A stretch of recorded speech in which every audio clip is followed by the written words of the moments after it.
করবো শুধু পরে পরে খেলা।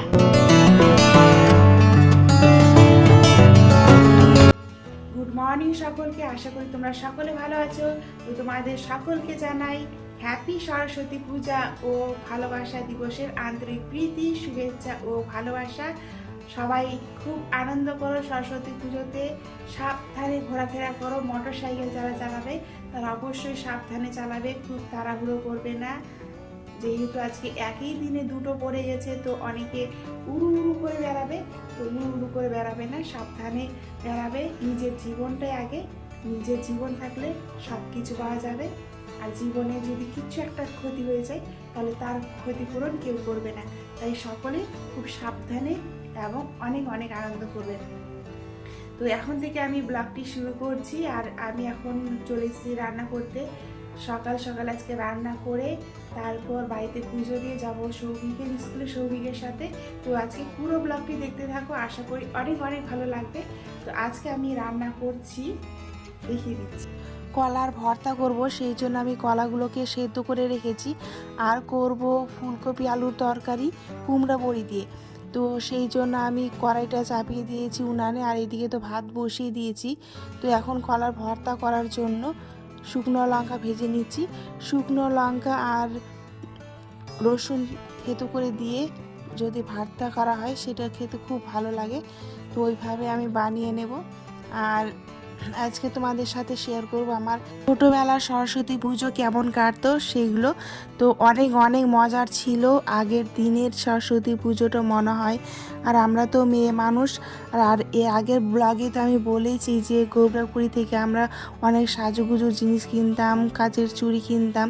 কিন্তু এখন তো আমার সৌভিক ছেলে মানুষ, আজকে তো স্কুলে যেতেই চায় না। কি করে স্কুলে নিয়ে যাব কি জানি, না যাবেই না, বুঝতে পারছি না। তো যাই হোক, আমার ছোট দিনের কিন্তু অনেক অনেক স্মৃতি আছে এই সরস্বতী পুজো ঘিরে। আমার বাড়ির সামনেই হচ্ছে ক্লাবের পুজো হতো। তাছাড়া আমরা স্কুলে যেতাম, কিন্তু ক্লাবের পুজোটাতে অ্যাটেন্ড করতাম বিকেল থেকে। আর সকালে তো স্নান করে পুজো দিয়ে একদম সাজুগুজু করে স্কুলে চলে যেতাম। একবার সরস্বতী পুজোয় একটা মজার ঘটনা ঘটেছিল যে আমার বাড়ির সামনেই তো বললাম ক্লাবের পুজো। তো ওখানে গান চলছিল, আমি রেডি হচ্ছিলাম একটা হলদে পাড়ে নীল শাড়ি পরে।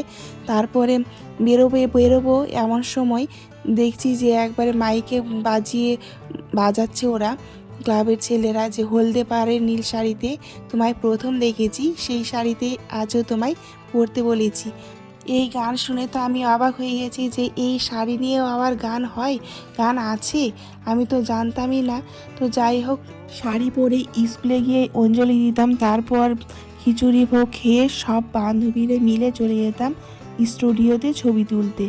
আর সেদিন এত ভিড় থাকতো স্টুডিওতে যে লাইন দিয়ে আমাদের ছবি তুলতে হতো। আর ছবি না তুললে যেন মনে হয় যে কিছুই করলাম না সরস্বতী পুজোতে। তাই পয়সা থাকুক আর না থাকুক ছবি তোলা চাই। আর আমরা কিন্তু সবাই টিফিনে যে 1 টাকা 2 টাকা করে পেতাম, সেই টাকা জমিয়ে জমিয়ে হচ্ছে ছবি তুলতাম। আর সেদিন সরস্বতী পুজোর দিন সবার হাতে টাকা থাকুক আর না থাকুক ছবিটা তোলা চাই।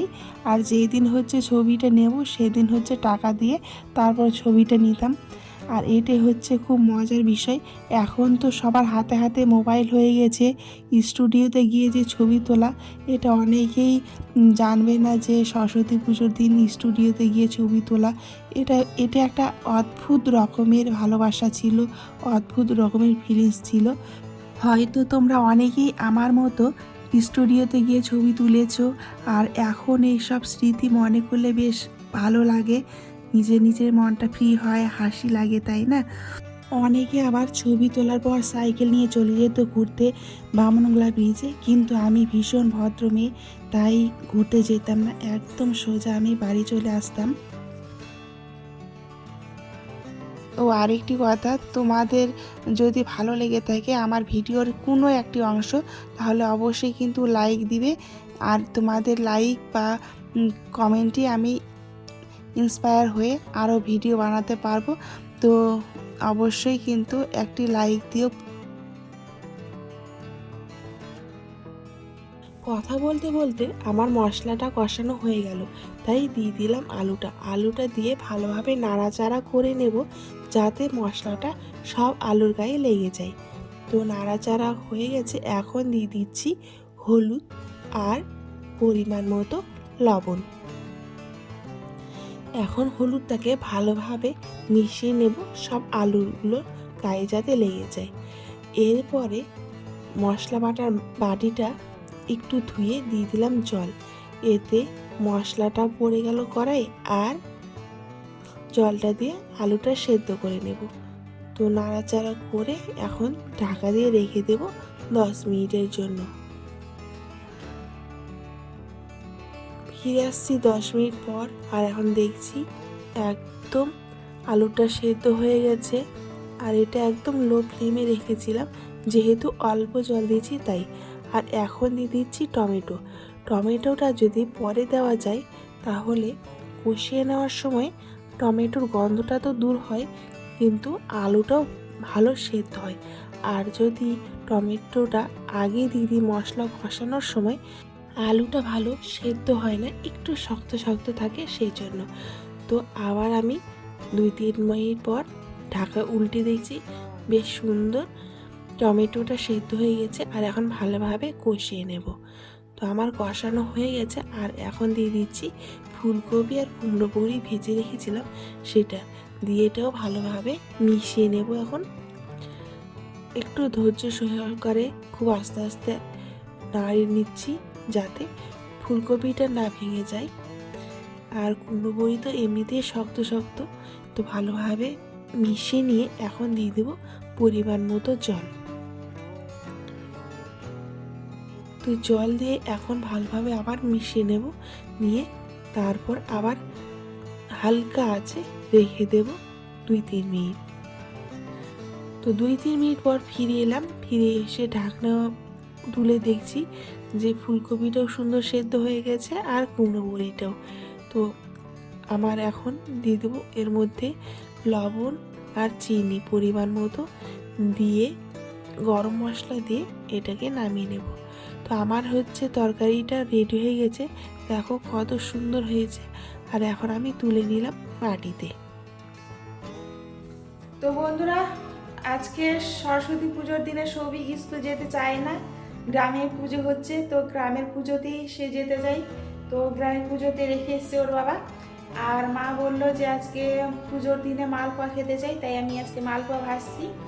আর কিভাবে নরম তুলতুলে একদম মালপোয়া ভাজবো তোমরা দেখে শিখে নিতে পারো। তো দেখতে থাকো পুরো ভিডিওটি। এখানে নিয়ে নিয়েছি এই যে আতপ চালের গুঁড়ি আর এই যে সুজি, এটা ভিজিয়ে রেখেছিলাম। এটা পরিমাণ মতো যে আর যেটুকু দেওয়ার ইচ্ছা। তো তার আগে একটু লবণ মিশিয়ে নিব, সামান্য লবণ দিলে টেস্টটা ভালো আসে।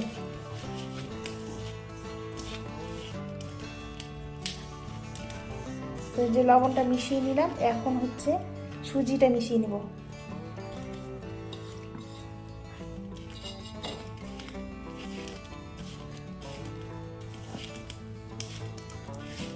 সুজিটা মিশিয়ে নিয়ে গুড় জাল দিয়ে রেখেছিলাম, এই যে চাকি গুড় আমি জাল দিয়ে হচ্ছে পাতলা করে নিয়েছি অল্প জল দিয়ে। এতে হচ্ছে গুড়টা দানা দানা থাকবে না, আর ইয়েটা ভালো হবে, মালপোয়া পিঠেটা হচ্ছে ভালো ফুলবে। আর যদি গুড়টা এমনি ম্যাশ করে নিই না হাত দিয়ে, তাহলে জাল দিয়ে যদি না নিই, হাত দিয়ে ম্যাশ করে নিই, তাহলে হচ্ছে গুড়ে দানা দানা থাকে, আর পিঠেটা ফোলার সময় ফেটে যায় আর চুপসে যায়, তখন পুরি পিঠাটা ফলে না, সেই জন্য। তো এইভাবে আমি মেখে নিচ্ছি, আর একটু গুড় দিব।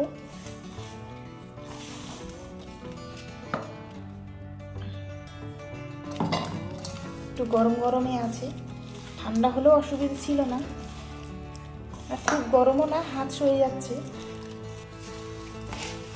তো মেখে নিয়েছি, আর একটু গুড় দিলে আবার বেশি মিষ্টি হয়ে যাবে, সেই জন্য একটু জল দিয়ে দিই।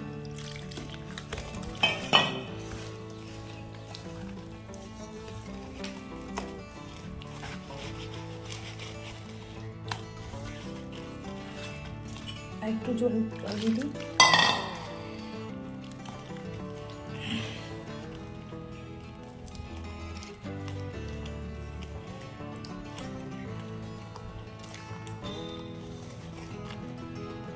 সুন্দর করে মিশিয়ে নিয়েছি। এটা এখন 10 মিনিট রেস্টে রেখে দিই। আর ওই 10 মিনিটের মধ্যে আমি তেলটা গরম বসিয়ে দিই। এটা এখন ঢেকে রেখে দেবো 10 মিনিট। তো এই যে রেস্টের পর এই যে এরকম হয়ে গেছে, একটু ঘন হয়ে গেছে। তো এতে একটু গুড় দেবো, মনে হচ্ছে যে গুড়টা কম কম, সেই জন্য আরেকটু গুড় দিয়ে দিলাম। গুড় দিয়ে মিশিয়ে দেখি।